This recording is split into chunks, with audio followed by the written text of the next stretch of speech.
Last time, we talked about storage, the expensive permanent hard drive of the blockchain. But what if you just want to do some quick math? What if you want to loop through an array, compare values, or decide a winner? You don't need to carve that data into the blockchain forever. For that, we use memory. Think of memory like your computer's RAM, or better yet, a workbench. You pull tools onto the workbench, you do the job, and when you're done, everything is wiped clean. That's exactly how memory works in Solidity. In Solidity, most variables created inside functions live in memory. You use it when data only needs to exist while the function is running. For example, function do math, open parenthesis, string memory, underscore text, close parenthesis public. That keyword, memory, tells the EVM. This data is temporary. Here's the lifecycle. You call a function. The EVM creates a temporary memory space. The function runs, and when the function finishes,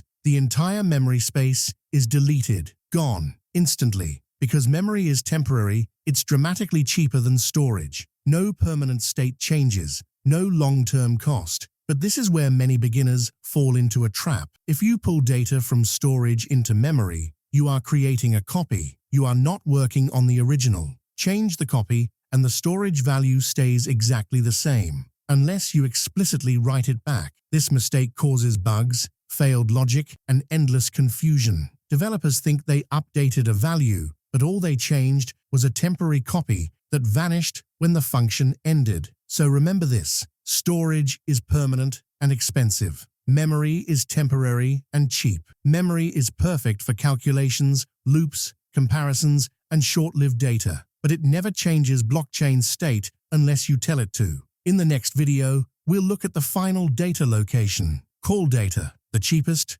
most restrictive, and often misunderstood option of all.